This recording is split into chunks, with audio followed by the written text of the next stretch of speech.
हरे राम राम राम हरे हरे, हरे कृष्ण कृष्ण कृष्ण हरे हरे, हरे राम राम राम हरे हरे, हरे कृष्ण कृष्ण कृष्ण हरे हरे।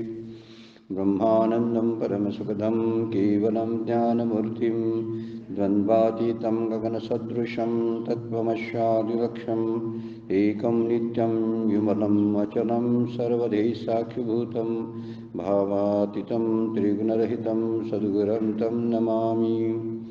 नमामि सद्गुरु शान्तं सच्चिदानन्दविग्रहं पूर्णब्रह्मपरानन्दैशम् आनन्दीवल्लभं सद्गुरु सच्चिदानन्दं केवलं करुणाकरं ज्ञानयोगेश्वरं वन्दे ज्ञानदेवापुना पुनः। ओम नमो ज्ञानेश्वरा करुणाकरा दयाळा, तुमचा अनुग्रह लादलो पावन झालो चराचरी। मी कलाकुसरी काही जनेने बोलतो वचने अतिभाविका, एका जनार्दनी तुमचा दास त्याची आस पुरवावी। सर्व संतांना वंदन, सद्गुरूंना वंदन, आपणा सर्वांना वंदन करून आजच्या चिंतनाला प्रारंभ करूया। नेयास नित्य संन्यासी या श्लोकावरचं आपण भाष्य बघायला लागलोय माऊलीने लिहिलेलं। अतिशय श्रेष्ठ दर्जाचं तत्त्वज्ञान या श्लोकामध्ये सांगितलेलं आहे। काही असे मोजके श्लोक आहेत की जे पुन्हा पुन्हा जर आपण चिंतनामध्ये घेतले, एकदा ते पाठांतर करून ठेवावेत, व्यवस्थित पाठांतर करावेत, पाठांतर झाल्यावर त्याचा अर्थ व्यवस्थित लक्षात ठेवावा आणि एकदा अर्थ कळला की मग त्याचं चिंतन करत बसायचं। मग त्या श्लोकावरती माऊलीने कुठल्या कुठल्या ओव्या टाकल्यात, कोणत्या शब्दासाठी कोणती ओवी टाकली याचा थोडासा विचार त्यावरून करायचा।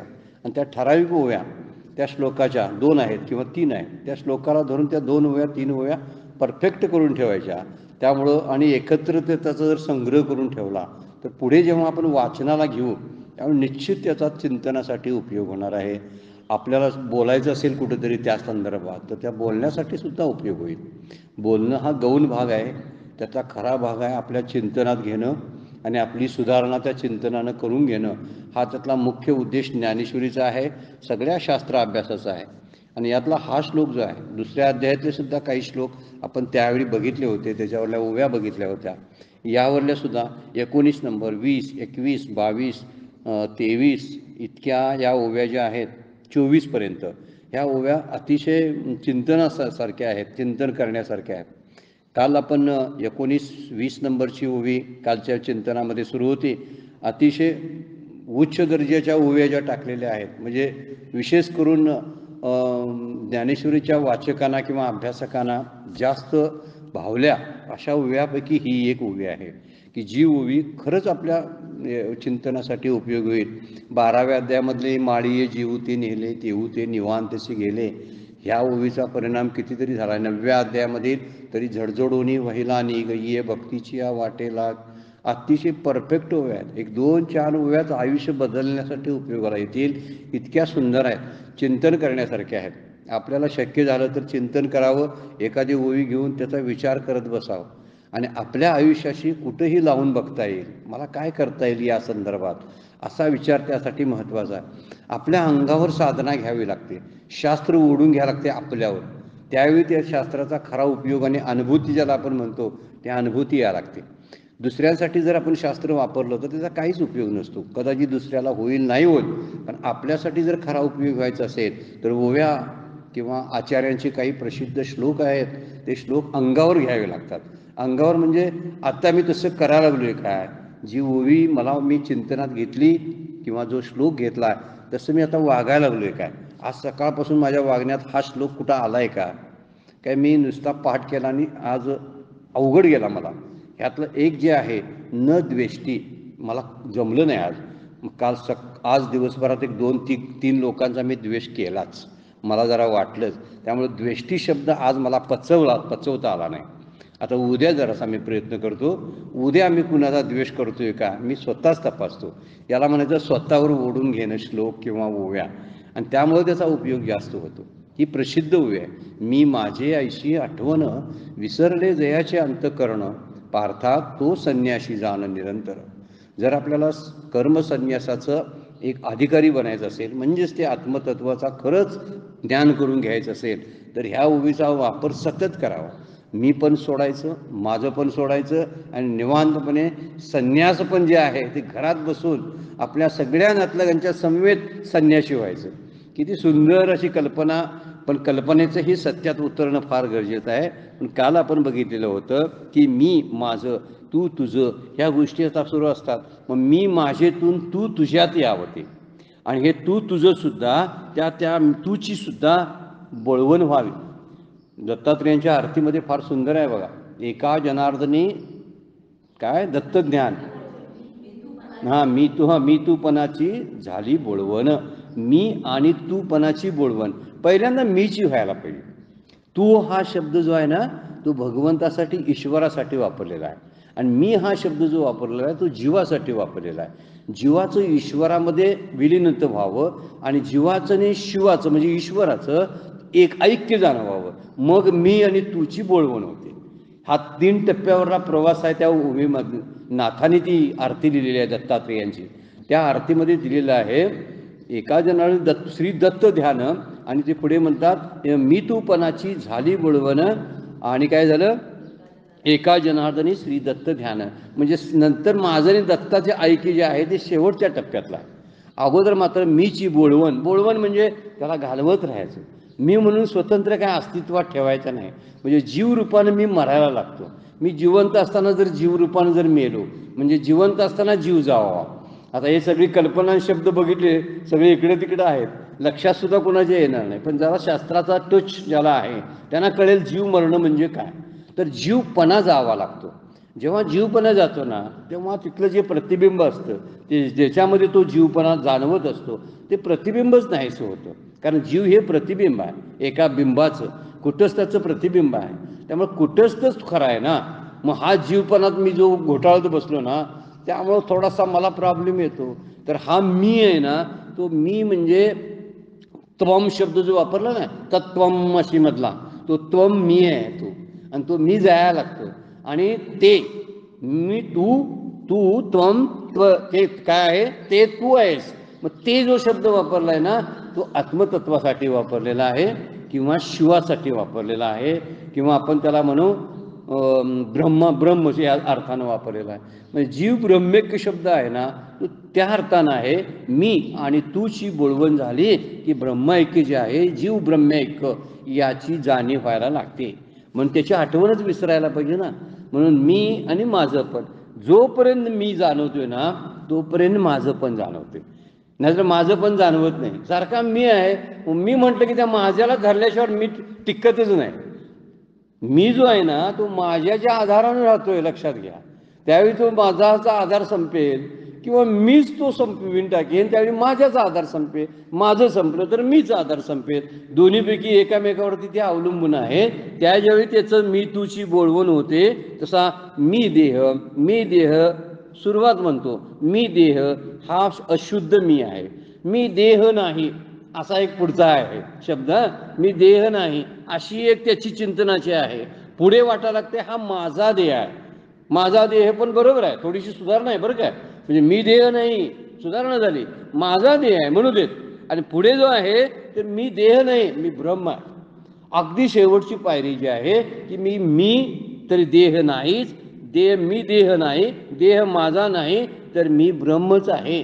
आणि देहाची जी मधली उपाधी आहे ही फक्त, आणि ही उपाधी जर नाहीशी झाली तर ती बोळवण होती त्याची. त्याला म्हणतात मी तूपणाची बोळवण होते. म्हणून हा अहम आणि मम ही 2 शब्द जे आहेत संस्कृतमध्ये वापरलेले, हेच जावे लागतात. हे अशुद्ध रूपाने जोपर्यंत आहेत त्याला पण फार विचार चांगला केला होता. अहम जो म्हणतो तो अशुद्ध मी आहे, आणि सोहम जो म्हणतो तो शुद्ध मी आहे.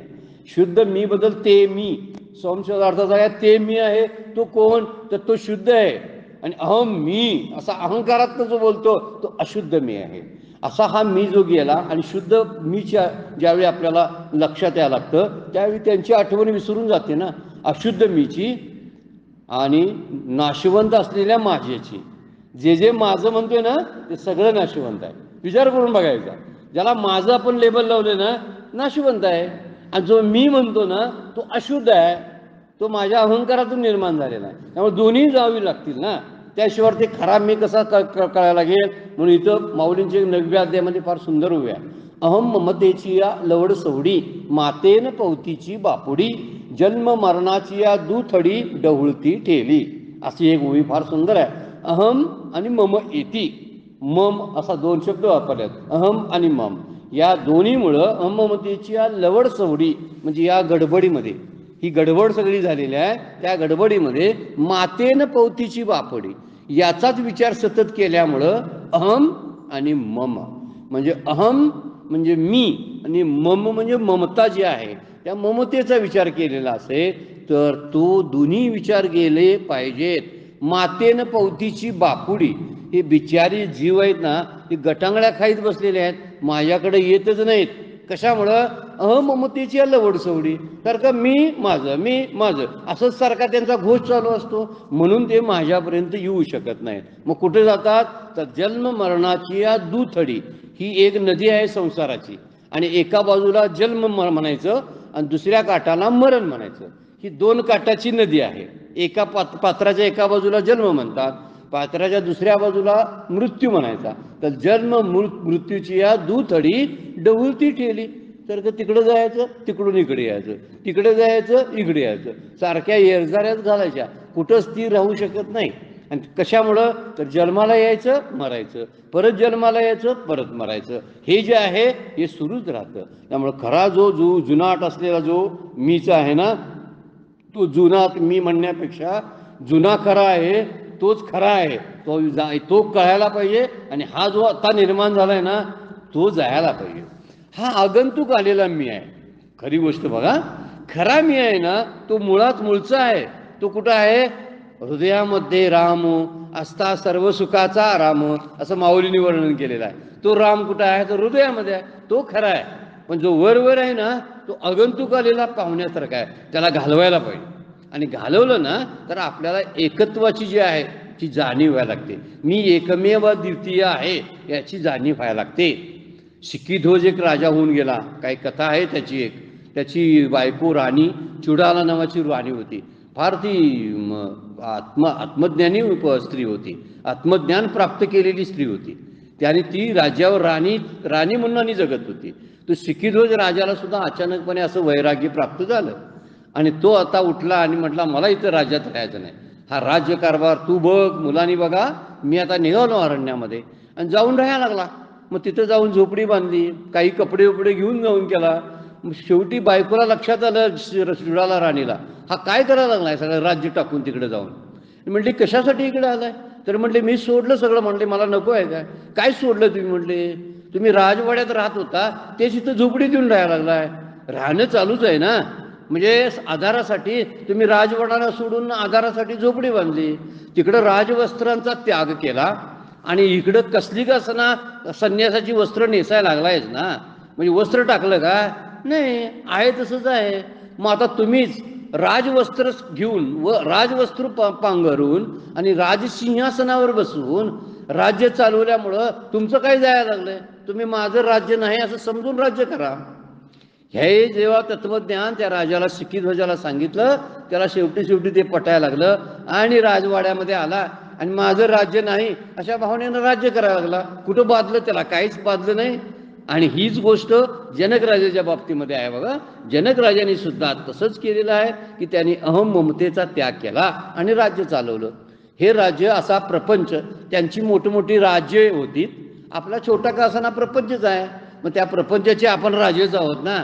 हे राज्य चालवताना काय करावं? तर आपण सुद्धा माझं नाही अशा भावनेनं, मी एक ट्रस्टी आहे, ट्रस्टीने काय करायचं असतं? देवाणघेवाण करणं, तिथं असेल ती सगळी कामं करणं, पण आपलं काही नाही म्हणणं आणि जाणं. तिथला ट्रस्ट मी चालवायला लागलोय, त्यामुळे माझं काही नाही तिथं. मग मी कशासाठी आहे? काही नाही, कारण मालकीत्व कशावरच नसतंय. आता आपणच इथं बघा, विचार करण्यासारखी. एखाद्या मठामध्ये एखादी व्यक्ती राहायला लागली तर त्याला मठातले कुठली वस्तू त्याला माझी वाटेल? नाही, कारण माझा काही संबंध नाही त्या वस्तूशी. सगळ्या वस्तू सगळ्यांच्या आहेत, त्यामुळे त्याला माझं पण निघूनच जातं. त्यामुळं ह्या माझं पण काढणं जे आहे, जसं ट्रस्टमध्ये ते कळतं. आणि एक दुसरं उदाहरण बघा, दिवसभर कॅशियर जो असतो बँकेतला तो नोटा मोजत असतो, सगळ्या नोटा मोजून टाकत असतो, कित्येक लाख कोटीभर मोठा नोटा त्याच्या हातातून जात असतात, पण त्याला खिशात जर समजा त्याच्या 100 रुपये जरी नसले तरी तो म्हणत नाही की आता हे उरलेला हा नोटेचा गट्टा माझा आहे, आणि त्याच्यावर लक्ष सुद्धा नसतं, मन पण जात नाही त्याला, त्याला हे माहिती आहे माझा काही संबंध नाही. उलट जर मी घेतलं आणि माझं म्हटलं नोकरीच जाईल माझी, तसं माझं पतन आहे, माझं नसताना माझं म्हणून त्याची मालकी घेणं यात पतन आहे माझं. आणि हे पतन इथं शास्त्राच्या दृष्टीने सांगितलं, जसं बँकेत ती नोटा माझ्या म्हटल्या तर नोकरी सोडून जावी लागेल, तशी पतनच होणार आहे, तसं इथं सुद्धा पतनच आहे. हे जे आध्यात्मिक मृत्यू आहे त्यामध्ये, म्हणून हा आध्यात्मिक मृत्यू थांबावा त्यासाठी योगी वसिष्ठमध्ये फार सुंदर श्लोक आहे बघा. द्वय अक्षर भवेन मृत्यू त्रय अक्षर ब्रह्मशाश्वतम ममे येतीची भवन मृत्यू न ममे येतीच शाश्वतम. दोनच ओळीमधला तो श्लोक आहे. द्वय अक्षर भवेन मृत्यू, 2 अक्षरामध्ये मृत्यू होतो. त्रय अक्षर ब्रह्मशाश्वतम, 3 अक्षरामध्ये शाश्वत ब्रह्माची जाणीव होते. काय म्हणतात? मम इति, मम जे आहे ती 2 अक्षर आहेत, तोच मृत्यू आहे. मम म्हणजे माझं, हे माझं माझं हे 2 अक्षर आहे, यामुळंच त्याचा मृत्यू होतो. आणि न ममेती, न मम, न मम म्हटल्यामुळं हे 3 अक्षर आहेत, यामुळं ब्रह्म शाश्वत आहे याची जाणीव होते. हे वशिष्ठाने रामाला उपदेश करताना वापरलेला श्लोक आहे योग वशिष्ठा या ग्रंथातला. द्वय अक्षरम भवेन मृत्यू त्रय अक्षर ब्रह्मशाश्वतम, आणि ममेतीच भवेन मृत्यू न ममेतीच ब्रह्मशाश्वतम. त्यावेळी शाश्वत ब्रह्माचा त्याला अनुभव यायला लागतो. म्हणून माझं इथं काय आहे हा विचार करावा. काहीच नसतं आपलं. 12व्या अध्यायामध्ये फार सुंदर उभे आहे. मी माझे हे भाषणेने माझे काहीच न म्हणे, सुख दुःख जाणणे नाही जया. मी हे भाषणेने ही भाषाच तो वापरत नाही. माझे काही न म्हणे, माझं काहीच म्हणत नाही. सुख दुःख जाणणे नाही जया, त्या व्यक्तीला सुख दुःख जाणावी लागत नाहीत, अनुभवालाच येत नाहीत. केव्हा? मी ही भाष जाणे आणि माझे काहीच न म्हणे, माझं काही म्हणत नाही. 12व्या अध्यायातली ओवी आहे, फार सुंदर आहे. माझं म्हणायचं सोडून दिलं ना की त्याच्यावरली एक बाजू आपण काढतो की त्याच्यावरला मालकीपणा काढून टाकत असतो. इथं आणखीन एक फार सुंदर ओवी आहे बघा 18व्या अध्यायामध्ये. आपणची वियोनी दुहिता, दुहिता म्हणजे मुलगी, हा, न मम म्हणे पिता. ज्यावेळी कन्यादान करतात ना मुलगीचं, त्यावेळी वडील काय करतात, त्या मुलगीचा हात त्या दुसऱ्या त्या जावयाच्या हातामध्ये देतात. मग इथं शब्द वापरलाय आपणची वियोनी दुहिता की न मम म्हणे पिता, तो सुटे की प्रतिग्रहिता जावाई शिरके. माऊलींनी जोक केलाय जराचा बघा, की तो पिता जो आहे तो आपल्या कन्येचं दान करतो, त्यांच्याकडे सोपवतो, न मम म्हणतो, माझं नव सोडला बघा त्याच्यावरला हक्क त्यानं. आणि ज्यानं तो हात हातात घेतला तो जावाई शिरके अडकतो बघा त्यामध्ये, गुंतो कोण तर जावाई. का? त्यानं मम म्हटलं हे माझं आहे, आणि ह्यानं म्हटलं न मम. बघा एकाच शब्दामध्ये असा आहे. तसं प्रपंचाला न मम म्हणावं, इदम न मम. इदम न मम म्हणजे जे जे दृश्य रूपानं मला जे दिसतं ते माझं नाही, माझी त्याच्यावर मालकी नाही. म्हणजे सोडताना आपल्याला त्रास होणार नाही. मृत्यूच्या समयी जो त्रास होतोय ना, आता ह्या सगळ्या गोष्टींना सोडून मी निघालोय. कधी कधी वस्तू सोडून आपल्याला जातात, कधी कधी वस्तूंना सोडून आपण जातो. दोघांपैकी एक कोणतरी जातच जातं. मग काय आपण जाणार आहे याचा अर्थ काय? कोणी जाऊ दे, वियोग ठरलेला आहे ना. म्हणून वियोगाचा विचार करावा. केव्हा तरी वस्तूचा ह्या संयोग झालाय याचा अर्थ वियोग होणारच आहे. मी जर जुळलो गेलो यांच्याशी तर कधीतरी बाजूला मी जाणारच आहे. कारण जुळणं हे सुरुवात आहे बाजूला होण्याचं. जन्माला येणं ही सुरुवातच आहे मृत्यूकडे जाण्याची. काय आपल्याला लक्षात येत नाही ते. ज्या दिवशी जन्मलो त्या दिवशीच मरायला सुरुवात झालेली असते, आपल्या लक्षात येत नाही. पण एक दिवस असा येतो की त्या दिवशी आपण जातो. म्हणून म्हणतात काय, परीक्षितीनं मुक्तीसाठी 7 दिवस भागवत ऐकलं आणि 7व्या दिवशी शुकाचार्याकडून भागवत ऐकल्यानंतर त्याला मुक्ती मिळाली. का? त्याच्या आयुष्यामध्ये सांगितलं होतं, भविष्य होतं, 7च दिवस राहिलेत कारण त्या ऋषींचा अपमान केला वगैरे, ऋषीचा शाप होता आणि तक्षक नाग चावणार होता. म्हणून 7 दिवसच तो बसला. म्हणजे त्याला माहीत आहे की आता 7 दिवस माझ्या आयुष्यातले राहिलेले आहेत. 7 दिवस या शब्दाचा अर्थ आहे कोणत्या तरी वारी मी मरणार आहे, कोणत्या तरी वारी मी मरणार आहे. मी रविवारी मरेन, सोमवारी मरेन किंवा मंगळवारी मरेन. ह्या 7 पैकी कुठल्या तरी वारी मरणार आहे.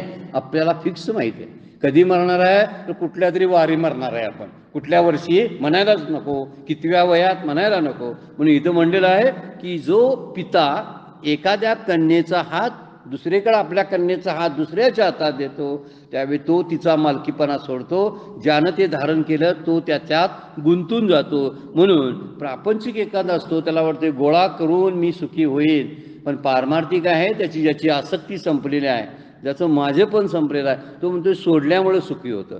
खरंच आहे, जेवढ्या वस्तू कमी असतात तेवढं कसं आहे बघा. प्रवासात सुद्धा आपण निघालो, प्रवासात आपल्याकडे वस्तू जेवढ्या कमी आहेत ना तर प्रवास आनंददायी होतो बघा. आणि बोजे काळजी सगळं जर घेऊन आपण जर जायला लागलो ना तर कसा प्रवास होणार सांगा बघू, होणारच नाही. आणि त्यामुळं भीती वाटत असते. कोणतरी नेईन पंढरपुरामध्ये जात गेल्यानंतर काही जणांनी अशा बॅगा घेऊनच काय करतात, दर्शनाला बॅग घेऊन जायचं, चंद्रभागेच्या स्नानाला जाताना बॅग घेऊनच ती कपड्यांची फिरायची. त्याला चंद्रभागेच्या स्नानाचा आनंद लुटता येत नाही आणि ते सुंदर ते ध्यान विटेवरी उभा तेही बघता येत नाही का, या बोजामुळं इतका त्रासून गेलेला असतो. तसा प्रपंचाचा बोजा चित्तावर जर असेल तर या आयुष्याचा आनंदच घेता येत नाही. म्हणून आयुष्य सुंदर गोड आहे, पण त्याचा आनंद का घेता येत नाही, माझं म्हणतो ना मी, आणि माझ्याचं ओझं होतं आणि ते ओझं मला त्रास द्यायला लागतं. बोजा बनून राहत असतं आपल्यावर, दडपतो आपण त्या, आणि म्हणून कणतो आपण. कशाला पाहिजे, मी मरतो आता, मला जगायला नको, हे त्याचंच काम आहे. नाही तर जगायला नको असं तो म्हणणार नाही. जो सतत प्रसन्न असतो, ज्यानं सगळी ओझी बाजूला ठेवलेली आहेत, तो मरूस वाटणारच नाही त्याला. तो म्हणा किती आनंदायी जगणं आहे, कारण माझं काहीच नाही, शरीरच माझं नाही, अशापासून सुरुवात असते त्याची. आणि म्हणून तो कसा असतो, माऊली बोलतात बघा, तू गुणत्रियाते अव्हेरी मी माझे ऐसे न करी, एक आत्मसुख अंतरी विसंबे जने. फक्त तू आत्मसुख जे अंतरातला आहे ना त्याचाच विचार कर. गुणत्रय 3 गुणांचा अव्हेर कर, तिकडे लक्ष देऊ नकोस. ते तुला कधीतरी तमामध्ये घेऊन जातील, कधी रजामध्ये, कधी सत्वगुणामध्ये. ते नाचवतात आपल्याला गुण. त्या गुणांचा विचार करू नकोस आणि गुणाप्रमाणे वागू नकोस, त्याचा अव्हेर कर. आणि मग काय कर, परत मी माझे ऐसे न करी. तू मी माझं असं म्हणत बसू नकोस. मग काय कर, आत्मसुख अंतरी विसंबे जने. दुसऱ्या अध्यायातली उभी आहे बघा, एक आत्मसुख आहे त्याचाच विचार कर. म्हणून काय करायचं, हे मी माझंच जे धागे आहेत ना, धागे तसे कोमल आहेत बरं का, पण तोडायची इच्छा असेल तर सहज तोडता येतात, तोडायची इच्छा नसेल तर ते फार बळकट असतात. इतके बळकट असतात तर जगाला सांगताना सुद्धा म्हणतोय असं कसं हो, आता नातवंडांना सोडून असं तुम्ही म्हणताय जायला, वारी आली आणि तिकडे जायचं आहे, नाही जमणार. हे घरातलं सगळं असं असं आहे आमचं, आणि टाकून जाऊन चालत नाही. ही नवरा बायको दोघेजण मुलं नोकरी करतात, घर कुणी सांभाळायचं, माझ्यावरच जबाबदारी पडली. आपण असा काय विचार करत नाही, माझ्या मृत्यूनंतर ह्यांचं घर कोण सांभाळणार आहे, असं वाटलं पाहिजे ना कधी. ह्यांना जाणार आहे असं वाटत असलं तर ते कळेल ना. मुद्दा तोच आहे, मृत्यूची आठवणच ठेवत नाही म्हणून माझं पण सुटत नाही. ज्याला मृत्यूची आठवण सतत असते ना, आहे माझ्या आसपास घुमतोय, तो सारखा फिरत असतो. कधी कधी शरीरातल्या उलाढाली लक्षात आल्या की तो जवळपासच असतो, अगदीच जवळ येऊन बसलेला असतो. तो म्हणतोय कसं काय, बरं आहे ना. आपण त्याला घाबरत असतोय, बाबा नको रे बाबा जा, अजून माझा अमुक तमुक राहिलेला आहे, मुलं अजून मोठी व्हायची आहेत, हे करायचं आहे ते करायचं आहे, बरंच काय काय करायचं आहे असं म्हणतो. पण त्याच्याशी दोस्ती ज्याला करता येते ना, तू काय रोज गप्पा मारेल ना मृत्यूशी, काय नाही. ये तुझं काय असेल तर तू केव्हाही येऊ शकतोस, मी तुझ्या स्वागतासाठी बसलेलोच आहे. तुझ्या सगळे भोजनाची मी तयारी करून बसलोय. तुझं भोजन म्हणजे शरीर आहे, ने ना. बाकी माझं नेऊन परमपूज्य काका म्हणतात ना, माझं नेऊन तू काय नेणार आहेस, तर नेशील. यमाला म्हणतात की नेशील, शरीर नेशील, मला तुला नेता येत नाही, त्यामुळे तू नुसतं शरीर ने जा. तसं त्याशी मित्रत्वाच्यानं गप्पा मारत जर आपण बसलो, ही वार्धक्यामधलं चिंतन फार चांगलं आहे बरं का. असं त्याच्याशी गप्पा मारायला लागतात, कारण फार दूर असलेला हा मित्र वार्धक्याच्या वेळी फार जवळ येऊन राहायला चालू करतो. अगदी जवळ जवळ जवळ जवळ करून आपल्या घराच्या शेजारी येतो 60व्या 65व्या वर्षी. नंतर पुढे येऊन आपल्याच खोलीत म्हणतोय, मी आपण जॉईन होऊया, आपण रूम पार्टनर आहोत. आणि तिथंच असतो, इकडल्या कॉटवर मी झोपलोय, तिकडल्या कॉटवर तो म्हणतो की असू द्या, मी काही करत नाही, टायमिंग अजून भरायची आहे, माझं तुझं गप्पा होऊ द्या. मग आपण गप्पा मारत राहायला काय बरे म्हणेल तो. कधी कधी तो सांगेल सुद्धा, जराशी आतली खोचक गोष्ट सांगायला बोलायला, कधी कधी तो सांगेल सुद्धा, कारण मी माझा मित्र आहे ना, तुला 1-2 दिवसामध्ये जावं लागेल, आता संपलेलं आहे आणि तुझे सगळे संपलेलं आहे. त्यावेळी तो निर्वाणीची भाषा सुद्धा बोलेल, या म्हणेल नातलगांना, मी आता 1-2 दिवसामध्ये जाणार आहे बरं काय, सगळी तयारी माझी झालेली आहे आणि मी जाणार आहे, अशी हसत हसत त्याची तयारी झालेली असेल. ही मित्रत्व मृत्यूशी ज्याला करता येतं ना, त्यालाच हे माझं पण टाकता येतं. मृत्यूची आठवण झाली ना, बाजूला करा रे बाबा, याचा काही उपयोग नाही, आता काही दिवसातच मी जाणार आहे, हे कशाला गोळा करून ठेवू, हे सगळं बास लागते तेवढे 4 घास पोटाला लागतात, बस झालं तेवढं, याच्या पलीकडे माझं काही जीणं नाही, असा माझं पण तो टाकायला चालू करतो. आणि मी कशाला बोलेल, काय बोलतच नाही तो, सगळं बोलायचंच बंद जातं. मी हे भाषण आहे नाही, माझे काहीच न म्हणे, काय म्हणणार माझं, मी म्हणत नाही तर, कारण मी त्यांना म्हटलेलं असतं, अगदी त्यांना मूर्खपणा वाटतं की माझ्याबद्दल बोलणं. त्यामुळं सुरुवात केली होती आपण. हे कोमल असे धागे आहेत, हे जोडलेले आहेत आपण संसाराशी. ते हा संसाराचा धागा तुटला ना, तर भगवंत लगेच आपल्याला मिठी मारायला बसलेलंच आहे, पण आपण तो धागा तोडत नाही. आणि कधी कधी मग हा धागा काळ तोडतो, काळच आपल्याला संसारापासून विलग करतो, कारण या शरीरावरती काळाची सत्ता आहे. जे जन्मत आहे त्याच्यावर काळ ग्रासतो त्याला, म्हणून काळाची उडी पडेल बा जेव्हा, सोडवेना तेव्हा माय बाप. तुकोबांचा अभंग आहे, नको नको रे मना गुंतू माया जवळी, गुंतू माया जाळी, काळ आला जवळी ग्रासावया, असं म्हणतात ते. कोणतरी असेल देशीचा चौधरी आणि सोयरी भले भली, तो गावातला पुढारी असेल, कोणतरी मंत्री असेल, तुझा पाहुणा असू दे, ते सुद्धा तुला सोडवायला येणार नाहीत. आणि जवळची सोयरी भली भली, खूप जवळचे पाहुणे असतील की जे खूप चांगले प्रेम करत असतील आपल्यावरती, ते सुद्धा तुला सोडवू शकणार नाहीत, कारण काळाची सत्ता या शरीरावरती आहे. या शरीराला माझं म्हणू नको, असं माऊली बोलतात. म्हणून इथं म्हणलेलं आहे, हे छोटे छोटे धागे जे आहेत, मुलायम धागे तुटत नाहीत, पण तोडायचे म्हटले तर सहज तोडता येतात, इतके ते कोमल पण आहेत, सहज तोडता येतात. हे जर तोडले आणि तोडाविषयी जर वाटायला लागले तर निश्चितपणाने आपल्याकडे वैराग्य यायला चालू होतं. आणि हे मनानं कल्पलेलं सगळं आहे, मी आणि माझं मनानं केलेली कल्पना आहे फक्त. मी स्वतः कुठं नाहीच, कुठं बोट ठेवावं म्हणजे मी सांगता येईल. मला म्हटलं परमपूज्य मंदाताईंचा एक दृष्टांत आहे, बोट ठेवा की तिथं मी म्हणून सांगावं. माझ्या डोक्यावर बोट ठेवलं, तू कुठं आहेस, तू हे काय, तर नाही म्हणणार हा डोकं आहे माझ्या डोळ्यावर, तू हा आहेस काय, तर नाही मी हा डोळा आहे माझा. कुठं आहेस तू की जिथं तुला दाखवू, म्हणजे तो कुठंच नाही, मी कल्पना केली, मी कुठं आहे, तो दाखवायसारखं नाही. दुसरी गोष्ट ज्याला माझं म्हणतो, हेही कल्पनेतलं आहे, कारण माझ्याकडे काय स्वतः काही याच्यातलं बनवलेलं यातलं काहीच नाही.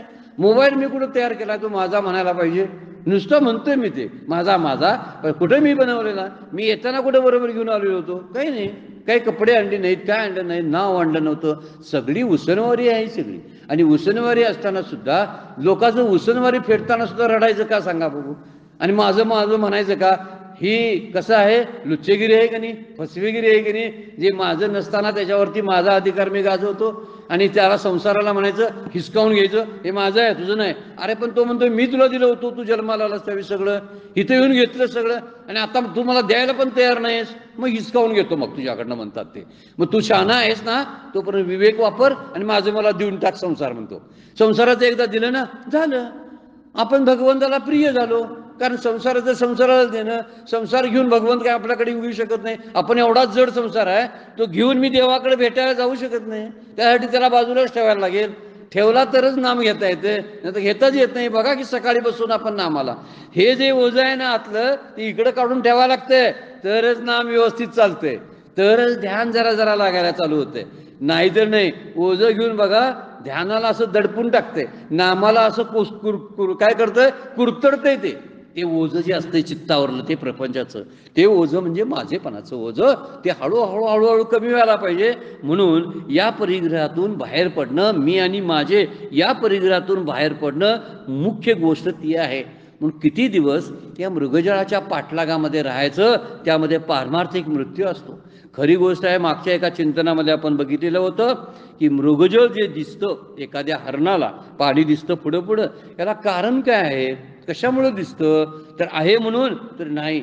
सगळ्यांना स्पष्ट माहिती आहे की मृगजळ नाही आहे, तरी सुद्धा हरणाला दिसतं ना, तसा प्रपंच जीवाला दिसतो नुसता नाही, मात्र तो मृगजळासारखा आहे.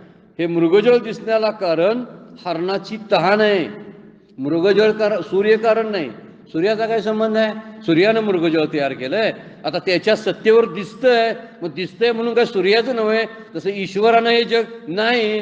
बघा, ईश्वर तसंच म्हणतात, माझ्यात सगळी आहे सृष्टी, पण सृष्टीत मी नाही आहे, असं वचन आहे 9व्या अध्यायामध्ये. याचा अर्थ आहे, खोलात गेलं की गेल्याशिवाय कळत नाही आपल्याला, पण जेव्हा आपण शिरतो ना तिथं त्यावेळी कळतं खरंच ईश्वर बाजूला आहे. सूर्य कुठं मृगजळामध्ये आहे सांगा, पण दिसतो कशामुळे मृगजळ, सूर्य आहे म्हणूनच दिसतं.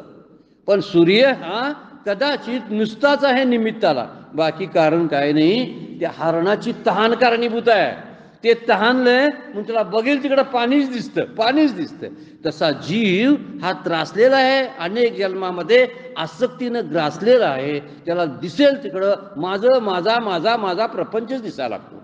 आणि ह्या माझेपणामुळं त्याला काय ईश्वर कारणीभूत आहे का, नाही. तुझं तूच म्हणतोस हे माझं आहे, मग तुझं तूच माझं पण घे आणि त्या दुःखाला पण तू सामोरे जा. तू माझं पण सोड आणि दुःख मुक्त हो.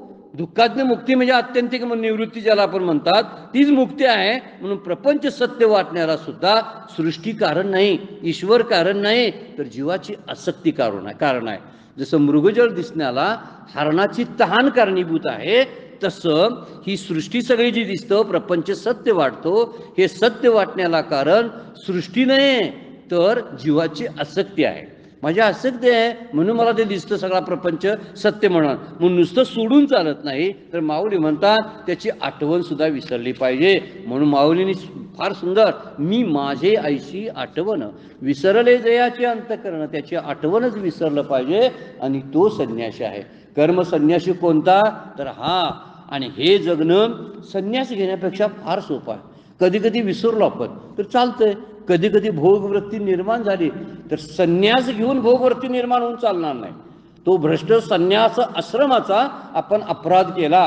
पण गृहस्थ आश्रमामध्ये असताना, संन्यस्त जगत असताना कधी कधी भोगाची इच्छा झाली, काय बिघडलं ना, काहीच नाही. कुठंतरी गोडधोड कोणतरी आणलं आणि चालत नाही मला, पण ऐका ना, जरा थोडं द्या, नाही काय बिघडत. आणि संन्यासाचं म्हणलं तर त्याचं पथ्यच आहे, दुसऱ्याच्या वाटीत तर पाणी प्यायचं नाही, आपली वाटी घेऊन सतत फिरायचं, हिकतं खायचं नाही, तिथं खायचं नाही. किती अडचणीमध्ये संन्यास आश्रम जातोय बघा. म्हणून सगळ्यात श्रेष्ठ कर्मयोगी होणं सगळ्यात श्रेष्ठ आहे. सगळं सोडायचं आणि काम करत राहायचं, कुठल्या बदली आसक्ती ठेवायची नाही. मुळात तो कर्मसन्यासच आहे. खरा विचार केला, कर्माचा त्यागच आहे त्यामध्ये. कारण कर्म करतोय असं त्याला वाटतच नाही ना, म्हणून तो निष्कर्मी स्थितीतच गेलेला असतो. हाच अर्थ इथं सांगितलेला आहे. म्हणून मी आणि माझं पण सोडणं सर्वश्रेष्ठ आहे. ह्या ओळीचं चिंतन खूप दिवस आपण करावं आणि त्यातून आपल्याला जे अनुभव येतात ते अनुभव पकडून ठेवा, अभ्यास करा, खरंच चांगलं वाटायला लागेल. पुढे 21 नंबरला आता त्याला जोडून असणाऱ्या त्याचंच वर्णन करणाऱ्या पुढच्या ओव्या आहेत. आता काही जास्त लांबड लावण्या जायची गरज नाही. जो मने ऐसा झाला, जर जो मनापासून जर असा झाला असेल, तोची संगी तोची सांडिला, म्हणून सुखे सुख पावला अखंडित. असा जर तो मनानं झाला असेल, मी आणि माझं त्यानं मनापासून सोडलं असेल, तर नुसतं सोडणं वेगळं आणि मनापासून सोडणं वेगळं. मनापासून सोडणं म्हणजे काय करणं, त्याची आठवणच विसरणं आहे. तर ही आठवण जायला पाहिजे. जो मने ऐसा झाला, जो असा मनानं निर्द्वंद झाला, तो विषयासक्तीकडून सहजच सोडून गेलेला असतो. म्हणजे विषय त्याला सोडतात. कसं वर्णन आहे बघा, संगी तोची सांडिला, म्हणजे जो संघ आहे विषयांचा, तो विषयच त्याला सोडून जातात. का उपयोगाचा माणूस नाही, आमच्याकडे काय बघतच नाही म्हणतात ते विषय म्हणतात. एखादा रस विषय आहे, तो म्हणतो जायला लागतो, अरे हे चांगले लाडू आहे जरासं खा म्हणतो, हे म्हणतो नको, मला काय त्याचा इंटरेस्ट नाही, माझं नाम चाललंय, आज चिंतन चाललंय आणि माझा पोटात बरेच आहे, नको आहे मला. त्या रस विषयाला म्हणतो तू जा तिकडे जा, म्हणल्यावर तो म्हणतो मला घेतच नाही, म्हणून तोच बाजूला जातो त्याला सोडून. असं प्रत्येक विषय आहेत. काय ऐकावंसच वाटत नाही नंतरच्या टप्प्यामध्ये, काय ऐकायचं. तिथं आता बोलायला काय बोलत असतील, आत्मतत्वाबद्दल आहे काय, ते तत्व माझ्याकडे आहे, आणि प्रपंचाबद्दल बोलत असतील तर मला काय त्याचा उपयोग. 2 टप्प्यावर विचार करून टाकायचा. त्यांचं बोलणं माझ्यासाठी काहीच उपयोगाचं नसतं. काहीही बोलत काय माझ्यासाठी उपयोगाचं असतं सांगा, काहीच नाही. त्यामुळे कान विषयामध्ये असणारा जो विषय आहे, कानाचा विषय, घ्राण विषय, तो त्याला सोडून गेला. डोळे पाहायचं विसरून जाता. पाहता पाहणे गेले दुरी, म्हणे सोयरी म्हणजे सोयराबाईंचा अभंग आहे बघा. पाहता पाहणे गेले दुरी. पाहायचं होतं ना, ते पाहत पाहत पाहत पाहायचंच विसरून गेलो म्हणतात ते. आणि हे विसरल्यामुळं ध्यानातली प्रक्रिया बरं का ती. ध्यान लावत आपण ज्यावेळी बघत असतो ना, डोळे झाकून बघत असतो, ते बघणं हळूहळू धुसर व्हायला लागतं. आणि धुसर होत होत होत होत होत ती प्रतिमाच नाहीशी होते. आणि आपण त्या प्रतिमेशी एकरूप होतोय का ती प्रतिमा आपल्याशी एकरूप होते काय कळत नाही. अशी एक स्थिती ध्यानामध्ये सुद्धा येते. मग थोडा काळ त्यासाठी प्रॅक्टिस मात्र चांगली करावी लागते ध्यानाची. रोज एक टप्प्यावर बसून त्याची प्रॅक्टिस केली की प्रतिमा जी आहे त्या प्रतिमेशी आपण एकरूप होतो. ज्याचं आपण ध्यान करायला लागलो त्याच्याशी, आणि दिसायचं बंद होतं. आणि दिसायचं बंद झाल्यानंतर लक्षात येतं आपल्या की आता काहीच दिसत नाही. पण तरीसुद्धा ती सविकल्प स्थितीच असते, निर्विकल्प नसते. पुढच्या टप्प्यात शास्त्रानं त्याची वर्णनं केलेली आहेत. असो, आनंद घ्यायचा, लुटायचा, या पलीकडे त्याला नावं देत बसायचं नाही. याला सविकल्प समाधी म्हणतात. मग सविकल्प समाधीची व्याख्या पाठ करून ठेवावी.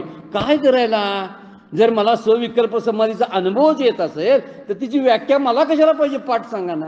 कोण पाठ करते काय, प्रेम कसं करावं असं कोण पाठांतर करते. आई म्हणते, आईकडे काय पुस्तक असते, मुलांना असं असं प्रेम द्यावं, यावेळी त्याला दूध द्यावे, यावेळी त्याला गोड बोलावं, यावेळी त्याच्या पाठी जरा पाटा मारावा. काहीही पुस्तक नाही, पण आईचं जुळलेली नाळ आहे त्याच्याशी, आणि त्यामुळे ते तसंच करायला लागतं. ही भक्तीतली प्रक्रिया आहे. ज्याला त्याला एकदा समजली ना तर आनंद आहे. तो मने ऐसा झाला, म्हणजे मनानं सोडणं हे श्रेष्ठ दर्जाचं आहे. आणि त्यालाच विषय सोडून जातात. आणि विषय पहिल्यांदा, नंतर धरणं असतं, सोडणं असतं, आणि विषय त्याला सोडणं जातात. अगोदर काय करतो तो, विषयाला धरून बसलेला असतो, त्यावेळी पक्का प्रापंचिक असतो. नंतर तो धरण्यानंतर आता म्हणतो हे नको आहे, हे त्रासदायक आहेत, मला हे सोडायला पाहिजे. हळूहळू नको रे बाबा, सोडूया, इतका वेळ झोपायला नको, आता उठूया, मुद्दाम उठतो हा तो. हे सोडणं चालू असतं. पण पुढे पुढे जाऊन त्याला झोपच लागत नाही. ज्यावेळी उठायचं त्यावेळी तो उठतो, त्यावेळी झोपच त्याला सोडून जाते. मुद्दा बघा, अगोदर झोपेला तो सोडतो, पण नंतर झोपच त्याला सोडून जाते. तो म्हणतो म्हणजे जेवणाची वेळ आहे तर जेवणाची गरज आहे का किती, असा तो जाणवत असतो. आता हीच गरज संपलेली असेल तर त्याला जेवणाची प्रवृत्ती जी आहे तीच त्याला सोडून जाते. अगोदर तो सोडतो आणि नंतर ते त्याला सोडतात. आणि ते त्याला जीवाला सोडतील ना, त्यावेळी जीव रिकामा झाला म्हणून समजायचा. विषयाने संगत टाकून दिली म्हणून तो मने ऐसा झाला. आणि पुढे संगीतोची सांडिला, आणि सुखे सुख पावला अखंडित. त्याला अखंड सुखाची जाणीव होत असते. तो मोक्ष सुखाला प्राप्त होत असतो. म्हणून वस्तुरूपानं सोडणं याला त्याग म्हणतात. मी एक काहीतरी वस्तू, मोबाईल वापरायची फार सवय आहे, नको रे बाबा सोडूया, आता उद्यापासून मोबाईल वापरायचा नाही, ह्याला वस्तू त्याग म्हणायचा. पण मोबाईलची आठवण जी आहे, मी मोबाईल सोडायला पण कधी कधी वापरला असता तर बरं झालं असतं, वापरू काय, अशी जी आठवण येते मध्ये मध्ये ना, ते म्हणायची सोडलेलं अजून नाही. आणि त्यावेळी ते सुटेल ना, त्यावेळी त्याला मनातून काढणं म्हणतात. आणि मनातून काढून टाकणे वैराग्य. एक सोडणं वस्तुरूपानं हे एक प्रकारचा त्याग आहे, आणि मनातून टाकून देणं ही वैराग्य आहे. आणि मी टाकून दिलं याची आठवण सुद्धा न येणं ही फार मोठा सहज अवस्था त्याला म्हणतात. ही शास्त्रानं सांगितलेली जगण्यातली सहजताच येते. मी सोडलंय त्याच्या लक्षात सुद्धा नसतं, या अमुक गोष्ट मी सोडली होती. अगोदरच्या टप्प्यामध्ये धरलेलं असतं, नंतर सोडलेलं असतं, आणि नंतर सोडलेलं विसरलेलं असतं. हे विसरणं झालं ना, म्हणून मनानंच काय झालं, आणि मने ऐसा झाला संगीतोची सांडला. म्हणून राग द्वेष झालेला असतो. त्याला संन्यास आश्रमाची काय गरज आहे सांगा. की काही टप्प्यानंतर आपल्या संस्कृतीनं 4 आश्रम सांगितलेत, प्रत्येक वयामध्ये ते आश्रम भोगले पाहिजेत, असंच करा म्हणतात. वानप्रस्थानंतर संन्यास आहे, पण संन्यास तरी का घ्यायचा, आणि वनात तरी का जायचं, काही जायला लागत नाही ना. पुढं ते सांगितलंय, म्हणून इथं फक्त करा, शांत राहा, द्वेष मत्सरापासून बाजूला राहा, देवपूजा आपोआप होते. कोणाही जीवाचा न घडो मत्सर, वर्म सर्वेश्वर पूजनाचे, असं तुकोबांच्या अभंगामध्ये बोलतात. म्हणून मी चांगला वागतो हा अभिमान सुद्धा हे वाईट वागण्यापेक्षा भयंकर आहे. वाईट वागणं एक वेळा बरं, पण मी चांगला वागतोय अहंकार फार धोकादायक आहे असं वर्णन शास्त्र करतं. म्हणून मनानं टाकणं फार गरजेचं आहे. मन त्याला विसरत जायला लागतं की जो विषय कोणता आहे माझ्यावरती प्रभाव टाकतो. काय विसरायचं आहे? माझं पण विसरायचं आहे, मीला विसरायचं आहे. हे सारखं मनानं विसरणं घडायला पाहिजे. पुढे काय म्हणतात बघा, आता ग्रहाधिक आगवे ते काही न लगे ते जावे, जे घेत झाले स्वभावे निसंग म्हणून. त्या निर्द्वंद पुरुषाला घरदार काही टाकावं लागत नाही, कारण माझेपणाच्या अभिमानाने घरदाराचा स्वीकार करणारे मन विचाराने स्वभावता निसंग झालेलं असतं. मनच निसंग झालेलं असतं तर त्याला स्वतंत्र असं घर सोडायची काय गरज आहे? मनात घरच नाही ना. विषय काय बघा, घरात असतो, पण ह्याच्यामध्ये ह्याच्या मनात घर नसतं. मुद्दा हा आहे खरा, हा घरात असतो पण ह्याच्या अंतरंगामध्ये घर नसतो.